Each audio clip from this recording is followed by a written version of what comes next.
जी बिल्कुल, press club के बाहर मौजूद हैं और जड़ावाला में जो मजहबी तासुब को बुनियाद बनाकर जो वाकया पेश आया, उस हवाले से Pakistan minority democratic party press club के बाहर मुजाहरा कर रही है, पुरअमन मुजाहरा कर रही है। आइए बात करते हैं इनसे इस मुजाहरे के हवाले से कि इनकी क्या मुतालबात है हुकूमत से और क्या समझते हैं किसी भी मजहब की इबादत गाहों को या होली किताब को नुकसान पहुंचाना या नजरे आतिश करना कैसा है।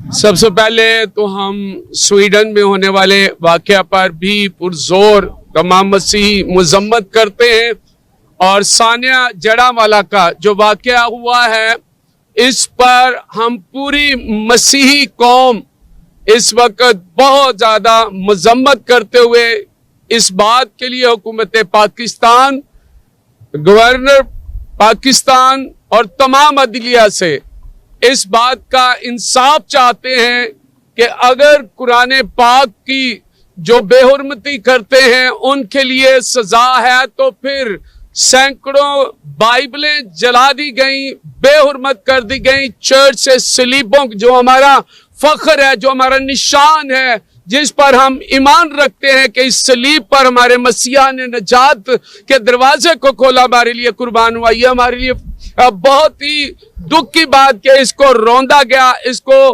बड़ी बेदर्दी के साथ तोड़कर फेंका गया।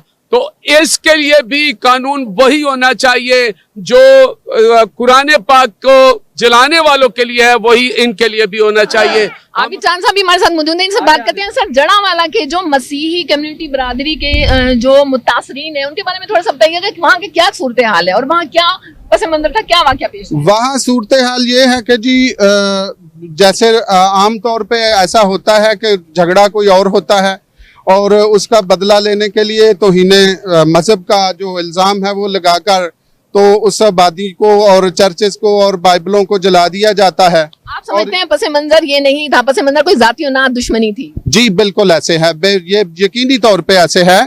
जो लेन देन का ये सारा चक्कर था तो उसको इतना बढ़ावा दिया गया कि उसको तौहीने मजहब बनाकर तो वो आबादियाँ जला दी गई, हमारे चर्चेस जला दिए गए, बाइबलें जला दी गई।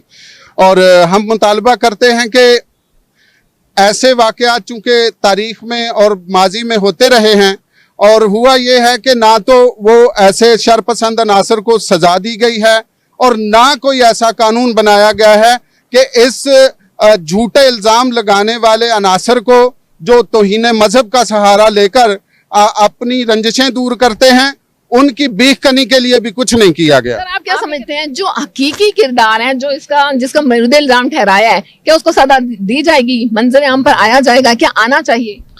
आज सिर्फ महज इल्जाम है? ये जो बात है वो हुकूमत का काम है, अदालतों का काम है कि देखें कि वाकई ये जुर्म हुआ कि नहीं हुआ। हम फिर भी इस बात को मानते हैं कि अगर ये जुर्म हुआ है तो ये अच्छा नहीं हुआ। किसी को ये हक नहीं कि आप किसी की मजहबी जो इल्हामी किताब के बारे में जो है वो ऐसी गुस्ताखी करें। लेकिन बात यह है कि हम तो कहते हैं कि अगर बेहुरमती हुई है, सूडान में हुआ, आप अपने दोस्तों हमारे साथियों से पूछें, ये मीडिया के लोग जिस भी गिरजा घर में गए हैं, बाहर हमने मजम्मती जो है वो बैनर लगे हुए हैं, करारदाद लगी हुई है, लोगों को बताया है। लेकिन मैं ये सवाल करना चाहता हूँ मीडिया से भी, पढ़े लिखे मुसलमानों से भी, आज ये वाकया हुआ है तो कितने लोगों ने मजम्मत की है? सिर्फ एक जुमला पाकिस्तान में बोला जाता है, कड़ी से कड़ी सजा दो। 1947 से लेकर आज तक कोई सजा नहीं दी गई है। हर दफा हमारे साथ वादे होते हैं, हर दफा बातें होती हैं। हम ये बात करना चाहते हैं कि अगर ये हुक्म है, अगर ये कानून है कि आप सजा दें गुस्ताखे रसूल को, मजहब की तौहीन करता है उसे सजा दें, ये कानून कहाँ का कि आप बाकी लोगों के घर जला दें? बहुत सारी बातें हुई हैं लेकिन हमेशा लोगों के घर जलाए जाते हैं, लूट मार की जाती है, चर्चेज को जलाया जाता है। वो तो जो है अदालत साबित करेगी कि गुस्ताखी ये कुरान हुआ कि नहीं हुआ। सर, आप क्या कहना चाहेंगे इस सूरत हाल के बारे में? आपकी क्या राय है, क्या जज्बात? मैं सबसे पहले तो एक मुहब्बे वतन पाकिस्तानी की हैसियत से ये जो लफ्ज मजम्मत है ये मेरा ख्याल इस काम के लिए बहुत छोटा है। 1985 से शुरू हो जाए, रहीम यार खां के गिरजे से शुरू हो जाए, सांगला हिल चले जाए, जोसाबाद चले जाए, कोरियां चले जाए और अब जड़ावाला चले जाए, कोई एक बंदा बताएं जिसको आपने सजा दी है। होना तो ये चाहिए कि जिस बंदे ने जिस पे इल्जाम है और जिसने इल्जाम लगाया दोनों को एक जगह बंद करें और जो अगर इल्जाम साबित होने वाले को अगर वो साबित हो जाए उसको सजा दें, अगर जुर्म साबित नहीं होता तो दूसरे को वो सजा दें जो वाजिब है। जो तौहीन रसालत की या जो मुल्क के कानून के मुताबिक है।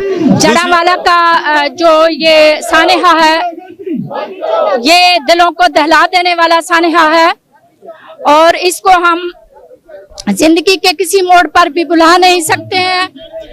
गिरजाघरों को मस्मार किया गया, बाइबल मुकद्दस को जलाया गया, पांव तले रौंदा गया और दहशतगर्दी करने वाले को, जुल्म करने वालों को मैं ये बताना चाहती हूँ कि ऐसे जुल्म से, ऐसी बेहुरमती से, ऐसी बेइज्जती से जो जमीन है वो थर्रा उठती है।